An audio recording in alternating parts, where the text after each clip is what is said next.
Yo, what's going on, people? This is No Labels Podcast. I am your Yo. host, Willie G. Got Miss Audrey in the building. Hey y'all. Got the Queen in the building, Miss Keandra. Hey girl, hey. You want to say hey, Miss Keandra? Hello, family.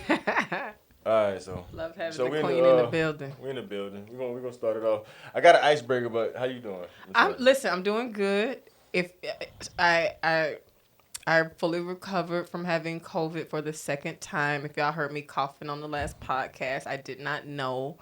I immediately informed my my hosts, my co-hosts, and everybody is well. Thankfully, they did not get it because we was right here. Y'all, like if y'all saw that last episode, I was like, Yeah, I was like, I was scared to post some of the clips. I was like, this is not great. This is like No Labels podcast featuring Willie G, Audrey, and COVID-19. Oh my God. You And good? and so I went on. I was like, maybe I thought it was just a bunch of other things. I developed conjunctivitis as a symptom, which is a fancy name for pink eye. All that stuff was, and so COVID gave you pink eye? yes, Dog. didn't know, but I know now. know And so y'all just fortify yourselves. It seems like this thing has caught another wave. Like. So now I work in the public, so I get it, you know. But then just several people I know have it's had big. it for the second time, you know. Like Like crazy really right now. yeah, so y'all just be really careful. This is my second time having it. I had it in January. That one was rough, like several days. This one was rough, but I recovered more quickly. But that cough wore me out. So I am doing well.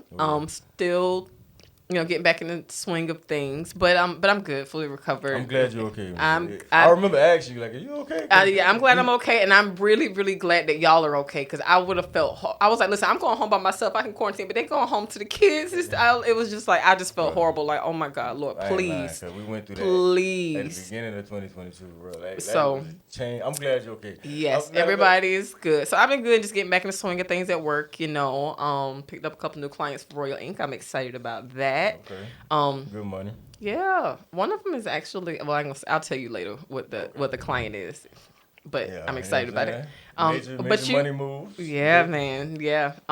It's a chain of stores that I'm doing some business communications from, so I'm excited about that. And Gucci or But something like that. What you trying to say? You get discounts? yeah, I know. Oh, nah. But it ain't Hold on. Gucci. Nothing like that. Ain't we boycotting Gucci? This is not. Well, I'm not talking about Gucci. You said Gucci. I said a chain of stores. No, I just had to get, Ain't no Gucci in Savannah. even though we ain't boycotting Gucci. No, We was but supposed to at one point in time. I'll take it back. I have had a Gucci purse, but it was a gift. It wasn't. I've never purchased. I have been in a Gucci store. Anyway, how we get on Gucci? How you doing? You had a show, I did. Willie G. I did. It was. How was that? it was- How did it feel to be back on stage? It's been how long? A like year? A year.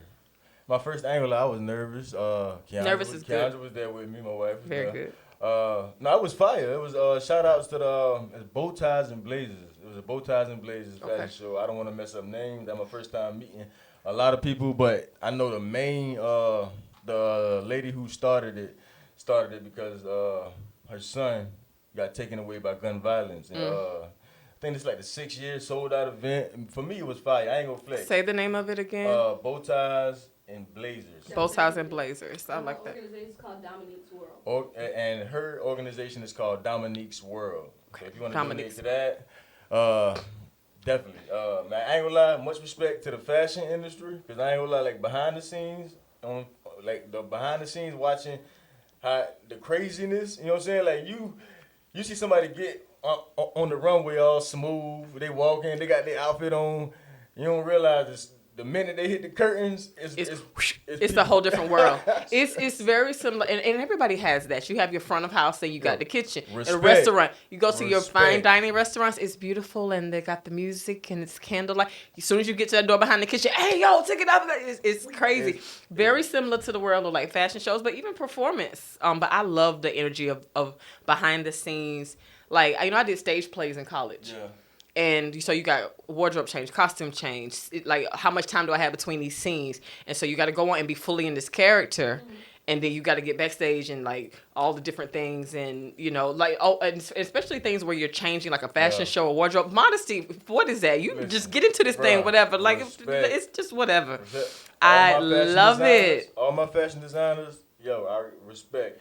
But, I mean, and even going back, like, once I got on stage, I wasn't scared. I done performed too much to be scared, but I was nervous, especially after a year. I feel like I've been hiatus, but to all my performers, like anybody who does any kind of like, that's the best thing. Cause I'm be real, like you disappear for however long that performance is. Like I'm not even here no more.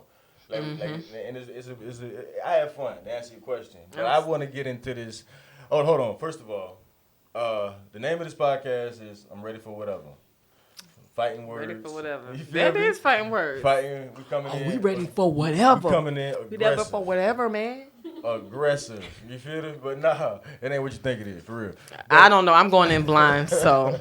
But I'm pretty good at winging it. I can't wait till I get back on the stage. I ain't trying to get canceled too early, but this might be But, listen, at this point, you're going to get canceled if you breathe, so you might as well just live. But I do want to start with the icebreaker that it's actually Miss Audrey's icebreaker. I'm just introducing it.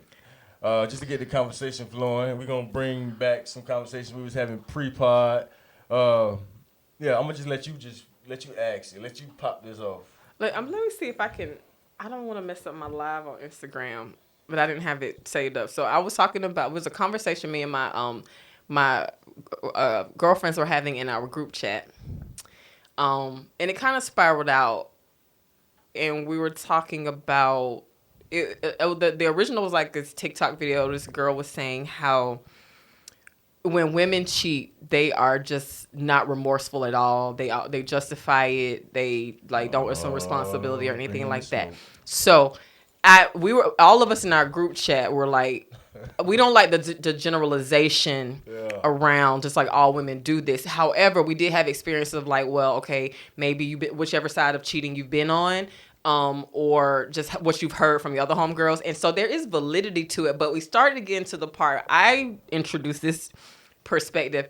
I was like, in considering how I grew up in church, the way that women and girls are taught early and continue to be groomed for relationships in church is very different, I believe, from the way that men and boys are taught and groomed for relationships in them same churches.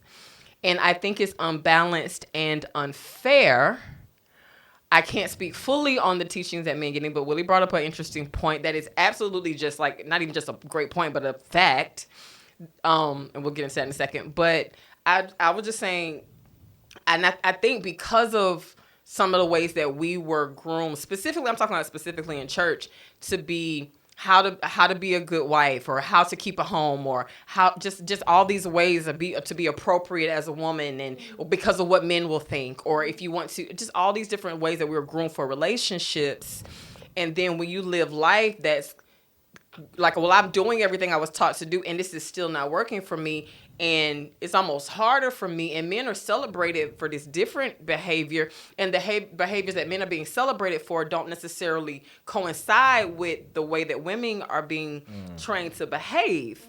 And it's just and then so we got into like the gender bias teaching even in church, and it can't, and so then it leaves women feeling misled or maybe even lied to. But even with all of that, it's like when you hear anything, even if it's toxic or whatever, and my friend described that whole like gender-based teaching being toxic in church, and I think that there's a lot of validity to that. But even if we hear anything, whether toxic or not, that at least gives us some validation in our experience, you know, especially if we've been angry or we've been told that this is how it goes and this will be the result, and that ain't the result, and you've done all the things, you know, and you still want the thing that you were aspiring to based on this blueprint, you know, and so you hear anything, toxic or otherwise, that at least confirms you in your feeling, or at least lets you see you and be valued, it is easy to press that like button. Yeah. So Willie brought up the point that, because I was saying, like, just hands down, there are more women conferences than men's conferences. I can't speak on the information and things shared in men's conferences, of course, because I'm not a man and I don't attend. Yeah. But I will say this, it's some men that can speak on women conferences, specifically musicians, because they got to get the musicians for the conferences, and they're usually men. So I know it's some men out there that can speak on the things that they're heard about in women's conferences. A part of me wonders if they go back and use it as fuel. Oh, we do. We do. Like, hey, guess what they over there talking about? All we got to do is such and such and such and thus. And we can, so I don't know. I don't want to put words in anybody's mouth, but I'm just saying. But Willie brought up the point that, first of all, there aren't as many men attending church as women. No. You know, it just was interesting. That was just what I put out there. So the topic is out there. What do y'all think? What do you think? Keandra, what do you think? Instagram fan, Facebookers? For me, I agree. I mean, as far as with the women, I Corey's already laughing. So, oh, Lord. Yeah. Corey's the perfect person to get in. Like, for questions about Corey, listen. Yeah, he would. He's the perfect person to get in on this kind of conversation. No. Well, we had him on the podcast. The conversation was men and women. He coming back. Back. For anyway, sure. so what are your thoughts? What you like? I mean, I agree. You know what I'm saying? As far as like, I mean, I'm not a woman, but I'm sound. So I've definitely did sound for women conferences. Mm-hmm. You know what I'm saying? So I've been. So let me ask this from that perspective, because you've done sound. So you've been at women's conferences. I've never been to a men's conference. How aligned are the teachings? Like, are the things that women are being fed in those conferences, especially because a lot of it goes back to our relations with men? Well, and it's designed to be a safe space to talk about things, but so much of it is in relation to men. What are men getting, and does it coincide with, like, is it making us, is it preparing us to come together in a way that will match? Done correctly, yeah. I've been in places where it's like, okay, done correctly. What's the okay? Done correctly, it does. I'm gonna be real. Like you were like, okay, but I went over that. It's hard for me to speak from that. Y'all should see how his wife is looking. I was blessed. I was blessed. You know what I'm saying, in that part. But the thing is, like, okay, now I done been in church for a little while now. You know what I'm saying? But before that, I was always in church, but not church culture. Like, my mama got saved when she was like 45. You see what I'm saying? Mm-hmm. So it's like when we start going like I know nothing about this church culture. You know what I'm saying? I learned. But anyways, one thing I would say is that the teaching is like men are being taught to be husbands, but the thing is men aren't coming. And when men when men don't come, a lot of times the sons stay at the house. You see what I'm saying? So it's like it's almost the teaching. Like I've seen it, you know what I'm saying? I've seen the pastor call, hey, we having a men's dinner. 8 of us, 9 of us, you feel me? Women's event be sold out. Women is sold out. 200 seater. Chairs. Cause I was just talking about that the Keandra. It was like, you gotta like I don't know nothing about being a woman. I always say that before I talk about women. Okay. So y'all don't talk about appreciate it. One thing I do know is we built different. You know what I'm saying? I know, like, if anything, like, not even church. This is what we lack, being taught. You know what I'm saying? How to deal with emotions. You know what I'm saying? Like a lot of relationship issues is based on we don't know men. We don't know how to communicate. You know what I'm saying? Like as far as like our emotions. You know what I'm saying? It's different, and we built different. Like, I think if I do this, Keandra gonna like this, but really, she just want me to do simple stuff like hug her, or just, you know what I'm saying, random kisses or something like that. But me as a man, like how we was built, we weren't really built to have, you know what I'm saying, emotions. Suck it up, you feel what I'm saying? Like, we gotta, like, as long as we manning out here providing, you know what I'm saying, not, you know what I'm saying, not being a chump, you feeling like all this. Learning how to conversate and learning, like, we learned that after the relationship, like after the marriage.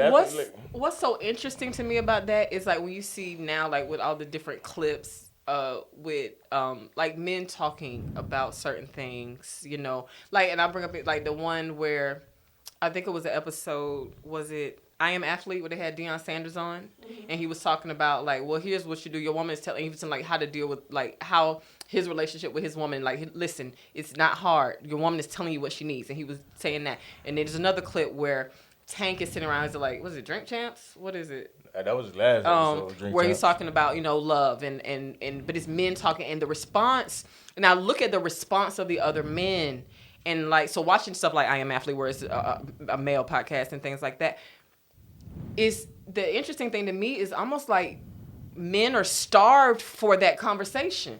Because the response be like, you hitting a place that like, dang, we'll never get like, ooh, nobody ever said that in a place where I can openly agree. But not no and more. So if you guys are starved for it, why aren't you showing up to the buffet? But the thing is, like, even like, okay, And there not enough cooks out here. Hold on, what do you mean buffet? Where's Of information. I'm sorry. What? Because that could go. I can see how that could go left. But like it, obviously men have the desire to give space to their emotional part. So when any man speaks to that space, it's almost like this, like, oh my gosh, I've been parched in the desert and you just gave me the biggest glass of water. And so, I mean, I is it that men aren't taught to seek after it? Because obviously the response is resonating, but so why isn't it as saturated for men as it has been for women? Well, for one, we're not emotionally based. Okay. I'm and to be able to talk, like the most powerful meetings I ever been in, I'm talking about, is when we had calls, like men calls, and like men got a chance to pour their heart, whatever it may be. It's not that we not emotional, and then even now I feel sorry for this generation because we had an advantage. We had like R&B. Oh yeah. We had, you know what I'm saying, in between the sheets after 9. You know what I'm saying? Like turning the R&B song, like turning it on the Genuine, putting it low and talking on the phone. Like that's how we cape. But it's like, speaking of R&B, don't lose your point. Good. That performance that Drew Hill gave at the Trumpet Awards. I didn't see the Drew Hill. Oh my God! What song they did? They did a medley. They started with "Tell Me" with Lil Hop. I'll pull it up for you, but it is a phenomenal R&B seasoned performance. It's so good. Like and on another side note, I love how much Tank loves R&B. Tank loves the craft. He like, you know what I'm saying, he gives homage to the old school that came before him. Yeah. He collaborates within his peer group in that generation coming up. So Genuine and Tyrese, and he collaborate and he celebrates the new school. Like he truly loves and like fiercely protects R&B. And I just hope to grow into the craft of loving the craft of writing like that. Like I love how much Tank loves R&B. Nigga forget Tyrese had some lit songs, bro. He did, but you were saying, I'm sorry, I got you off. But because y'all had R&B growing up, so y'all had things that fed that love emotional. The culture space. was different. Like having a girl was the thing. You know what I'm saying? Like you know what I'm saying? Like having the main chick. But main. I ain't want to say it like that. You see what I'm saying? You see, yeah. But really that's. But being loyal to your woman. Okay, this is why it was hard for me. Okay. To like when I got a relationship, like this is how my parents taught me how to do relationships in high school. You're like, fam, you not getting married? Then why is you with one person? That is the philosophy my parents gave me. And being that my parents gave me that, that's how I live. Like, bro. I mean, and we brought different. Like, I almost got caught up because it was different girls on the phone. She'd be like, "Oh, tell so and so," you know what I'm saying? And then who is so and so? But it's like I was never required to. You know, like they was like, "What, dummy? Why you having a girlfriend in high school?" That was their mindset. You know what I'm saying? Like you can date. You know what I'm saying? You can date, but like so coming into like a real, you know what I'm saying? Like a real thing, like a solid, long thing, like a real relationship, good, bad, ugly, you know what I'm saying? Mm-hmm. I gotta show you parts of me, cause men don't like men. I don't know why. I guess it's culture, how they raised us. Like we would never really like we not about to be out here like sharing our feelings like that. You know what I'm saying? Like I'm telling you. Like I done did performances, right, bro. Like I done stepped out of all hell, stepped on the stage, did my thing, and stepped back into all hell. You know what I'm saying? And it's like I know women do that too. You know what I'm saying? But it's like we not even about to call out boy. Like women may call they girl. I'm not saying they about to tell everybody, but they at least had this somebody they can call. You know what I'm saying? My women? Yeah. Yeah. Like somebody they can let off on. You know what I'm saying? Yeah. Like, we not even about to call our boy. You know what I'm saying? You just like, hold it all in? Something. Now, I can't speak for every man, but a lot of us. And then it's like, yeah, and it's just, the whole emotion thing is like, it's new. You know You know what I'm saying? That's what I do like about now all the therapy, and like me and my brother was talking. Like I ain't gonna say what, but my brother is the type. You know what I'm saying? Like he ain't like I'm the talker. You see, I'm the talker in my family. Like as far as like being vulnerable, like what I'm doing, nah. Like like he the type that do not show emotion. I'm talking about he do not. I know when he emotional because I know him. But you not gonna know it. But he would call me. He called me that day. He was like, "Bruh, you know what I'm saying? Woody, woo." Basically, fam, like the demons, like he at the beginning process of what I'm in now. I was like, "Bruh, listen, we a little messed up." That's the first thing I said. I was like, "Bruh, we a little messed up. We got some trauma to get through, brother." And he was like, "Bruh," he was like, I ain't gonna say what. He was like, "Bruh." Yeah, man, look, bro. He was like, the alcohol ain't working. He was like, I drink a little bit, get tipsy. Usually I forget. Now it seems like when I get tipsy, he was like, I see it clear. And he was like, bro. I was like, bro, you healing, bro. It was like detoxing, yeah, healing, withdrawals, all the things. And it's like, like, luckily, I guess I was in it a little early. I was like, yeah, bro. We a little messed up. You know what I'm saying? It's like we don't like, and it's like we facing that finally. Like I said in last podcast, like our fathers, they never had the chance to really face the trauma. You know what I'm saying? Yeah, that's why, you know what I'm saying, they had to cope. The alcohol bottle, you know what I'm saying? The women, the drug, whatever the escape was. You know what I'm saying? Like my dad would sit on the porch for hours. We forget he out there. You know what I'm saying? And it's like, now I'm a grown man. I understand. Only like, guess what? Find me a porch for some hours. I be on the back porch with the dog. You know what I'm saying? Like, and it's like, it's new. Like, I'm glad it's happening because it's better for us. You know what I'm saying? Yeah. You know, it's better for us. But for a long time, it was like, I mean, it's almost embedded. You go in history like the men. You got to be strong. The Vikings, the warriors.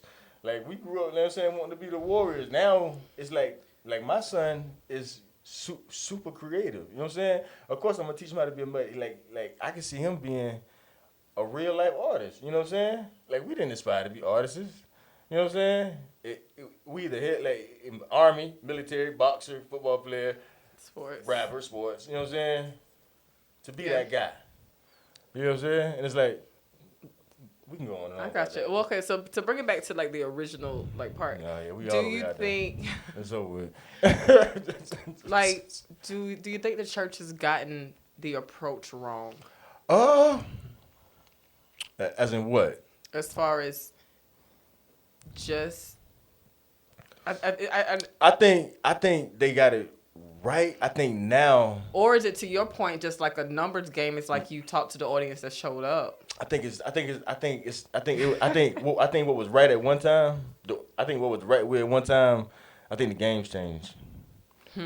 And what I mean is, as far as men, is like what I'm learning is, like, most churches, a lot of churches, it's heavy on the emotion. It's a heavy play on the emotions. Now that's a different. It's a thing. I mean, it's valid, but we could go off on a whole thing with that. Oh Lord, see, I done start. But I tap on it just a little bit in my book. I tap on it. I don't like blow it up, but I tap on it. And it's like, in the wrong hands is definitely a hustle. Cause y'all try to catch me on the last thing. Like, used the wrong way, all you have to be able to do is play on the emotions. Who is the most emotional out of women and men? Yeah. But see, men, we like the straight shoot. You know what I'm saying? We like you know how I come on here and I be real about some of my struggles. You know what I'm saying? And like be real about stuff like men like stuff like that. Give me the real, son. Yeah. I'm going through hell. Like, I don't want to jump right now. I want to give me the real. I want to know where God at. At the same time, I'm trying to put this bottle down. Like, I'm trying to put this bottle down, but I need help. What do I do with God? You know what I'm saying? Because it's men out here like they like that. You know what I'm saying? It's men. I know men who not alcoholics. You know what I'm saying? But it's like, but they got their vice, but so they vice, have that outlet. Yeah. And it's like we don't like. And what was I going at? I done lost. You talking about me? Listen, I've been driving pretty straight today. I'm about to come back. You ready? We ready for whatever. Ready for whatever. anyway, I know. I I just thought it would be interesting to talk about. I do think that when you kind of look at, living in the results of coming up that way, there's obviously emotions. an imbalance. Yeah. Okay. Church can be a heavy play. Is a heavy play in the men and all. You know what I'm saying? When that thing get up, you know what I'm saying? But it's like there's a difference between emotions and encounter. We know that, but Yes. it's a heavy play, and it's like I like to praise. I know a lot of men who like to praise. You know what I'm saying? And it's nothing. There's nothing feminine about that. But as far as like why men, because a lot of men we don't really. You know what I'm saying? It take a little while. Like you not like unless that's just you. Unless you just This is just your personality. you're not about to come your first couple weeks or months in church and be out there. You know what I'm saying? You know, they're That's gonna my stand there. You know what I'm saying? You're gonna nod. You're gonna clap. You know what I'm saying? It take a lot. Sounds like me. So it's like Sit back and observe. you can get a room full of men and just somebody just having some men talk some real spill. Like one of the realest things. Like when I first got in church, like our little men's thing, and my apostle. He said the realest thing ever. I ain't never heard. Like he was like, listen, man. He was like, it's a reason why the scripture. It's a reason why the scripture say, turn and run, flee the other way. You know what I'm saying? He was like, listen, don't play with it. And I ain't never heard of like I always heard preachers say, you know what I'm saying? Don't be tempted. He was like, fam, look. No, Run. get out of there. It's the reason why they say run. And then like, bro, it was like little nuggets when I first got saved. I had some like I just was lucky to be like. Cause half of the people, like my mentor, like real life ex-gang members, deacons. So it was like I was getting baptized. I ain't gonna say a name, but he know who I am. And he was like, this my dude. I was like, how long you been saved? You know, I'm freshly, I'm deep. We about to get baptized. He was like, I've been saved such and such. He was like, he been saved such and such years. He was like, but I ain't about to have no lunch in no script club. And I don't know why he said that, but I get it now. You know what I'm saying? Like he was like, that's how he came back. Listen, I respect his self-awareness. He was like, listen, I've been married. I mean, I've been saved with such, but I ain't about to have lunch in the script club. I was like, me neither. But I get. I'm with you. I get. You know what, wise man. But I get it. You know what I'm saying? Now that and it's like, that's what I respond. And it was like, even because I thought it was so prophetic. He was talking about how God draw you in. He was like, you don't even know why he was preaching. He was preaching. I remember it because it impacted my life. He was like, you don't even know why you in here. You know what I'm saying? You got the blunt in the car for when you leave. And I was like, I do. You know what I'm saying? And that was real because I really did have the thing waiting right after. You know what I'm saying? But it was the fact that he said it in a way, you know what I'm saying, not glorifying, but not making that my cutoff part. Like, come on in, man. Yeah. We know. You know what I'm saying? We know you took a shot before you came here, but still come in. You know what I'm saying? Like, the real is the real. But that's what I mean by the emotion. Really anyway, we can slide back on because all right. Let's go. I just want, I thought we had time with it in the group chat. I was like, let me bring that to the podcast. Now the women gonna go like minus me from this conversation. I don't know, like how you feel about that? Like, I mean, do you feel like it's in balance? You know what I'm saying? Like on some woman type job. Like how y'all looking at it? Because men and women play the victim in cheating. You know what I'm saying? Like a lot of times men cheat because they throwing the blame because I did this because of this or that. You know what I'm saying? I do think there's an imbalance in the way the upbringing. I'll speak on like even now, as a single woman going to church, it's like it's almost an assumption that if you're single, you're not completely satisfied with your life, and your goal is to find a husband. Now, I don't we're approached that way as single women. Or hey, literally it'll be like, hey, are you married? Like, well, no, I'm not. Oh, don't worry, you'll find somebody. I'm like, who? What? Maybe you ain't looking right now. You know what I'm saying? But the assumption that happens as soon as people know, not everybody, but as soon as sometimes people know that you're single, no, that is true. It's just true, like, true. oh, that's true. How do we get you to married? Yeah. And it's almost like every time they see you, and it's almost like this like little subtle pity. Yeah. Or that's true though. Or they'll try to be like, well, what's wrong? Mm-hmm. Like from women to women. And I don't like that as a You man. know? I don't like that as a man. I'm like, don't make the relationship the goal. I don't like that. Yeah. I mean, if it's the goal, yeah, if that's one of your goals, but as a person, I don't want. But and I think my thing is like, yes, I do, have desire certain types of relationships, in my life, but I think I know I've met women where the goal was marriage more so than the person they chose to be in the marriage with. And so then the goal is like, if the goal is marriage, then you will overlook a lot of incompatibilities or red flags for the sake of saying I'm married. Nah, love is blind for real. Both ways. And so everybody how they crazy. right. And I've seen a lot of women who have just made marriage the goal and the person that they marry almost secondary as a branch off of that tree. I do think that the way women are taught in church plays into that. That is true. And I think that is unhealthy, unrealistic. And if you're only having those conversations like that with women, then it's unfair and unbalanced. That's what I think. Because, like, I don't know, like, as a single guy, when were you married the whole time you were in church, or were you in church as a single person? Seriously, I was engaged. Like when I got me and her pretty much met God together. Like we got baptized. Did you ever just go to church as a single man?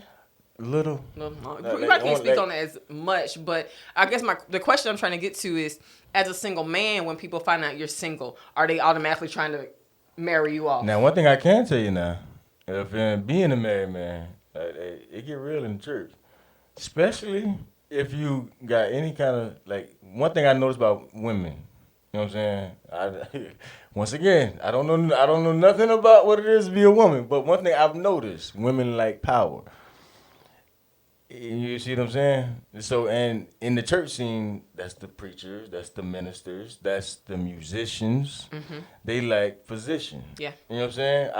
I have seen love letters. I have seen all kind of stuff. Yeah. But that's not downgrading the church. That's because there's people. No, but then when you put that mindset into the statistics of church as far as the ratio of men to women, so you got a handful of affluent men and a sea of available women. A whole season. And then it creates unnecessary competition. And it's and I'm not blaming the church for this, but I am saying when you put those circumstances in that statistical breakdown of men to women, is hard to not get those results. So you know what? So don't worry, Audrey got some content coming. She got women's show. She coming for y'all. Stay tuned because definitely I'm interested. But Keontra gonna be my producer. The name of the and pod, occasional co-host. That's just fine. That is fine. Hey, please take her. But we can move on. We can pivot. She know I love her. But no, the name of this. Okay, we're going with. This is the purpose. This the purpose side of the No Label. That was the conversation, which we can go all kind of places with that one. But I'm just ready for whatever. You know what I'm saying? All right, so we gotta add. I'm ready for whatever, and what I mean by that is I'm ready for whatever. On this road to purpose. You know what I'm saying? We do this to inspire people. We do this to try to be a little transparent about our lives and our purpose and what God telling us to do. Mm-hmm. And I got the whole point of this purpose. I made the example about you. The whole point of this title is I would not be standing here trying this. I'm started podcast. The visionary. To be an artist. Mm-hmm. Everything I've done after I met God, just be an artist, first of all. I wouldn't have that faith without my mother. And the crazy thing about that, to say that my mother's first child was a stillborn. Mm. You know what I'm saying? So to go through that, you know what I'm saying, push forward, you know what I'm saying, like give me the blueprint of what it looks like to believe in God, you know what I'm saying? Yeah. Like, you got to be ready for whatever on this road to purpose. Using your example, you know what I'm saying, that when you lost your child, mm-hmm.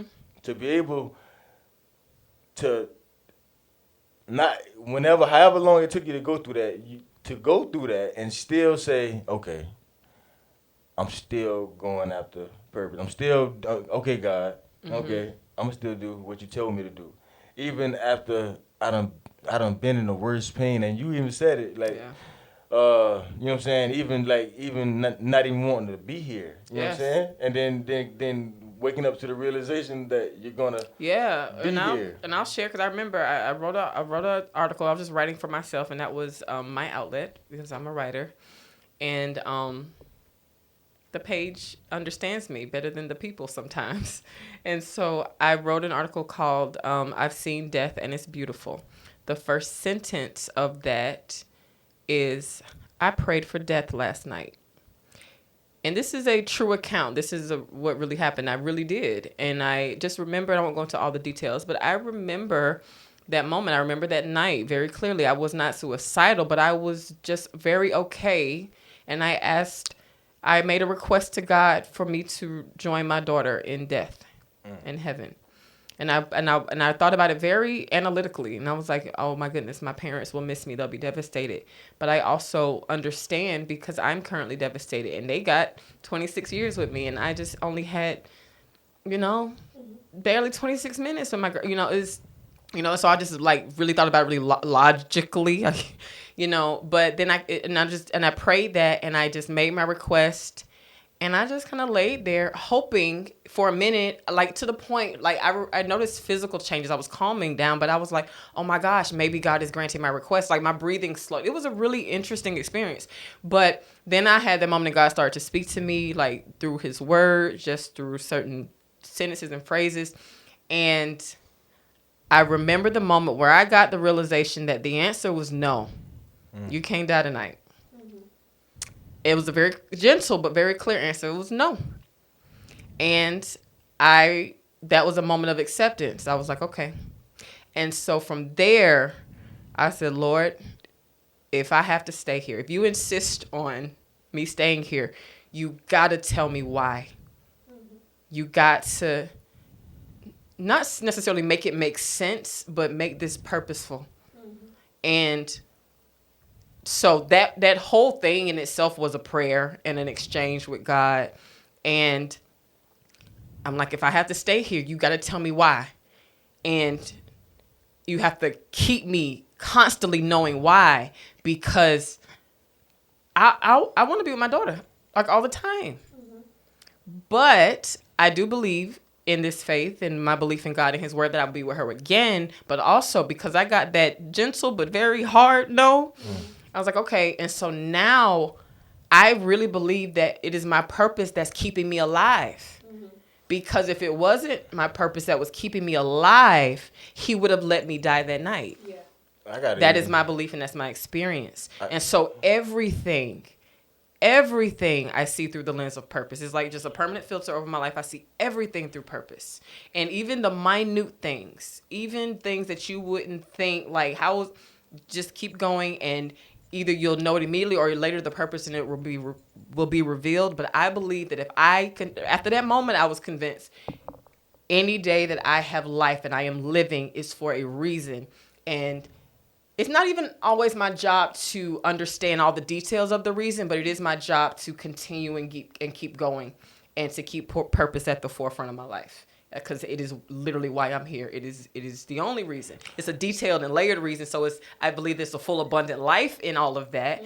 But I got a question. My reason is my purpose is what is keeping me alive. Okay, it's dope that because this thought just came to me. Okay. When you was tried to make that not as heavy as it could be. No, you can't not make that heavy. I mean, it is what it is. But it was powerful though. But the question is, I'm gonna get into it. But it was like, it's powerful. I just thought about it. It's powerful that you was even, and everybody got their own hell. But it's like, it's powerful that you was even able to go through that and say, you know what, I'm gonna still dream.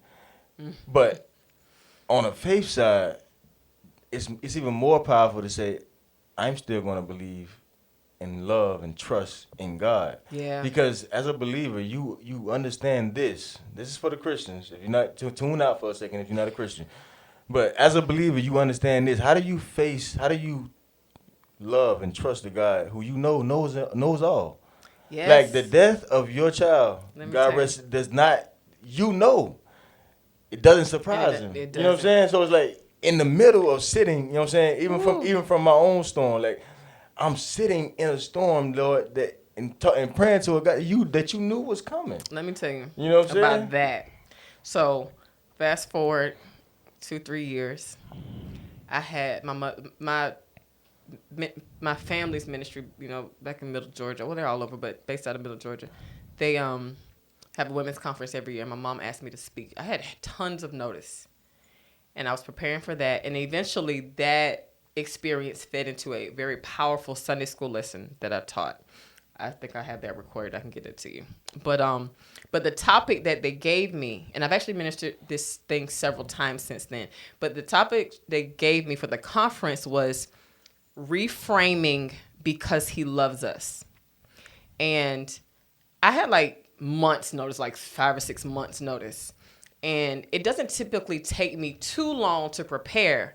And I was in a thing where I was like, I got to a place where I was teaching twice a week, right? So it didn't take me long to prepare, but I was struggling with this to the point I was telling my mom, and my mother was over the conference. So she was like, well, she's like, sweetie, you don't have to do it. She's like, you can back. And she gave me about a month out. She gave me an out. She was like, you can back out. It's fine. If you, I was like, you know what? No, I'll do it. And I went into prayer, and in prayer, I realized that I was having a problem with the topic reframing because he loves us. I was really struggling with the because he loves us part. Because what I felt like, and I remember saying this, I said either because he knows everything, because he knew all this was going to happen, because he knew and could have chosen another way for me, I was struggling, and I had came to a place where I said, you know what? Either God is very cruel or I don't understand his love. That's real. It was extremely powerful. That thing is frustrating. And once I got into that was the Sunday school lesson I taught later as I was sharing the experience of preparing for this conference. But I had to really, really be convinced again that God loved me, because it wasn't a doubt in his ability, because I knew it could have gone a different way. Mm-hmm. You could have saved her. You could have let me carry to term. Mm-hmm. You could have, it's just so many different things that God, you were complete control, and you allowed this. Mm-hmm. And you won't even tell me why. You won't let me die. You won't help me. Why won't you help me? How do you? And so, I was like, either God is cruel or I don't understand his love. Now, the latter is true. I didn't understand his love. But in that moment, but that was a real struggle. But I had to that's a real struggle. Get back to a place of even trusting his love for me, because I didn't even realize until that moment in that struggle of like, why can't I can put words together, I can talk, I can do these different things. I am struggling. And if you give me a topic, I could go all day. And I'm like, I am struggling. And the Holy Spirit was like, you're struggling with the because he loves us part, because you don't really believe. You thought my love for you looked a certain way based on how your life had gone so far. Yeah. And then it took a turn. And so now you can't see my love in this moment, but it's there.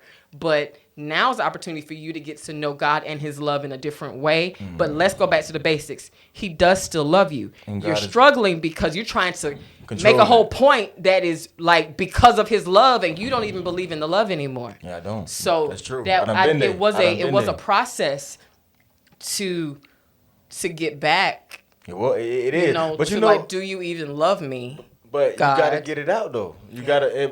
That's why I asked that question, because I've listen, and it's like even toward purpose, like ready for anything. Cause man, listen, I done. Oh,